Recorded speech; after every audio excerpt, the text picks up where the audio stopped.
RCP Singh कभी अपने आप को बिहार का चाणक्य कहा करते थे।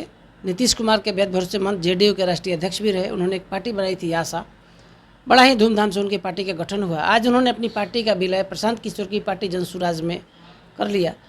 पीसी के दरमियान प्रशांत किशोर ने दावा किया 2025 में न नीतीश कुमार को मुख्यमंत्री बनने देंगे और न बिहार में जंगल राज की वापसी होने देंगे। हमारा सीधा सवाल आरजेडी प्रवक्ता एजाज साहब से है। एजाज साहब, पहला सवाल, बिहार में क्या अगर तेजस्वी बिहार में मुख्यमंत्री बनते हैं तो जंगल राज की वापसी होगी? सबसे पहले तो आरसीपी और प्रशांत किशोर पांडे का जो मिलन हुआ है, ये कहीं ना कहीं दो ध्रुवों का मिलन है और दो धुरतों का मिलन है। राजनीति में जो इन लोगों ने धुरताई किया है, जो भारतीय जनता पार्टी के लिए राजनीति में खेल खेला है, वो स्पष्ट रूप से दिखता है। सबसे बड़ी विडंबना ये है कि ये दोनों एक दूसरे को साधते रहे, एक दूसरे से सधते रहे। जनता दल यू में दोनों थे और दोनों के संबंध में जनता दल यू के नेताओं ने ही कहीं ना कहीं इन लोगों का पोल खोल दिया था कि ये लोग भारतीय जनता पार्टी के प्रॉक्सी के तौर पर काम कर रहे थे जनता दल यू के अंदर।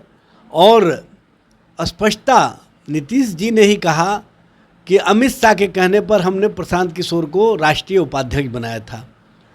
और सबको पता है कि आरसीपी सिंह जब मंत्रिमंडल में जनता दल यू ने शामिल होने का फैसला लिया तो नीतीश कुमार की इच्छा नहीं थी कि आरसीपी मंत्रिमंडल में जाए, लेकिन ये भी कहीं ना कहीं डील हो गए अमित शाह से और ये भी शामिल हो गए केंद्रीय मंत्रिमंडल में। इसके कारण जो बड़ा बवेला मचा और कहीं ना कहीं भारतीय जनता पार्टी ने नीतीश जी की पार्टी को पूरी तरह से जो समाप्त करने का खेल खेला था, समय रहते नीतीश कुमार जी लालू जी के पास पहुँचे, तेजस्वी जी के पास पहुँचे और कहे कि हम समाजवादी हैं, हमारी पार्टी के अस्तित्व को बचा लीजिए, हमारे अस्तित्व को बचा लीजिए। तो तेजस्वी जी और लालू जी ने उदारता दिखाते हुए सिर्फ दो बातें कही। एक तो जो जातीय जनगणना का मामला है उसमें बिहार सरकार की ओर से आप पहल करेंगे, हम तभी आपके साथ आएंगे। और दूसरे जो हमने नौकरी और रोज़गार का वादा किया है 10 लाख नौकरी देने का, उसमें आप पूरी तरह से सहयोग करेंगे। लेकिन दोनों बात पर सहमत हुए नीतीश जी, तब हम लोगों ने उनको सहायता किया क्योंकि जनता के सवाल थे, जनता के मुद्दे थे, शोषितों वंचितों के हक और अधिकार की बात थी, इसीलिए हमने उनको साथ देने का काम किया। लेकिन किस तरह से आरसीपी ने खेल खेला था ये सब लोगों ने देखा। लेकिन एजाज साहब, जंगल राज की तेजस्वी अगर मुख्यमंत्री बनते हैं तो जंगल राज की क्या वापसी बिहार में हो सकती है? तेजस्वी प्रसाद यादव जी बिहार और बिहार की राजनीति के लिए, बिहार की जनता के लिए एक बेहतर संदेश लेकर के आए 17 महीने के कार्यकाल में। और लोगों ने देखा कि महागठबंधन सरकार के रहते हुए जो सकारात्मक राजनीति, जो नौकरी और रोज़गार के मामले, जो बिहार के विकास को आयाम मिले, जो बिहार में चिकित्सा के क्षेत्र में, शिक्षा के क्षेत्र में आमूलचूल परिवर्तन देखने को मिले, जो मरीज़ कल तक सरकारी अस्पतालों में इलाज कराने से डरते थे, वो मरीज़ हर स्वास्थ्य केंद्रों पर जा कर के इलाज कराना शुरू कर दिए। और उनके लिए सरकार के स्तर से उन मरीज़ों के लिए दवाइयाँ फ्री देने जाने लगी। ये तेजस्वी जी का जो सकारात्मक राजनीति, सकारात्मक सोच, सकारात्मक दृष्टि रहा है, उसको बिहार की जनता ने महसूस किया। और तेजस्वी जी के समय जो अपराध का ग्राफ था वो भी बहुत नीचे चला गया था।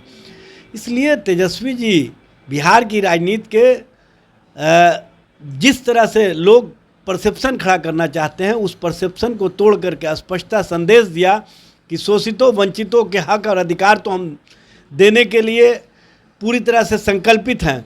अगर शोषितों वंचितों, पिछड़ों, अति पिछड़ों, दलित, आदिवासी को हम अधिकार देते हैं तो लालू जी की तरह अगर आप बदनाम भी करते हैं कि इनको अधिकार देने के कारण जंगल राज की उपमा दें, आप उपहास बनाएं, तो भी महज सहर्ष स्वीकार करने के लिए तैयार हूँ। क्योंकि शोषितों वंचितों को हक और अधिकार देना बिहार और बिहार की राजनीति के लिए एक नए अध्याय के रूप में लालू प्रसाद जी ने जो लोगों के बीच मान और सम्मान का भाव दिखाया, जो लोगों को स्वर देने का काम किया, जो लोगों को पहचान देने का काम किया, उसके प्रति लोगों में जो उत्सुकता देखने को मिली, ये राजनीति के लिए और बिहार के लिए एक नए अध्याय के रूप में सामने आया, जिसके कारण शोषित वंचित उनके पक्ष में खड़े दिखाई दिए।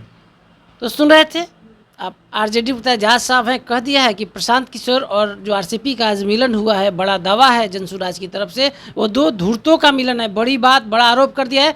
साथ ही जंगल राज के आरोप से आरजेडी नहीं घबराती है, बड़ा दावा कर दिया है। एजाज साहब ने कह दिया है कि तेजस्वी यादव गरीबों के लिए, दलितों के लिए, वंचितों के लिए जो संघर्ष का बेड़ा लालू प्रसाद ने जो लाइन खींचा है, उस पर आगे बढ़ते रहेंगे। चाहे कोई भी आप एजेंडा उनके ऊपर थोपिए, उसे डरने वाले तेजस्वी नहीं है। बड़ा दावा है। 2025 में सरकार बनाने का भी दावा एजाज साहब ने कर दिया है। क्या 25 में सरकार आपकी बन रही है ना एजाज साहब? देखिए, 2025 के लिए बिहार की जनता जो बदलाव के कारक के तौर पर, जो बिहार की जनता का विश्वास और समर्थन तेजस्वी जी के प्रति दिख रहा है, और जिस तरह से महागठबंधन को हर स्तर पर सहयोग और समर्थन मिल रहा है, और तेजस्वी जी जिस तरह से बिहार की जनता के हर समस्याओं के साथ स्वयं को जोड़ने का काम किए हैं, और जनता के हितों के लिए जनता की आवाज़ बन करके जब लोगों के बीच जाते हैं तो लोग जिस तरह से वार्म वेलकम करते हैं, ये स्पष्ट संकेत है कि बिहार में राजनीतिक रूप से, सामाजिक रूप से परिवर्तन होकर रहेगा। और 2025 में बिहार की जनता का विश्वास तेजस्वी के नेतृत्व में बनेगी महागठबंधन सरकार।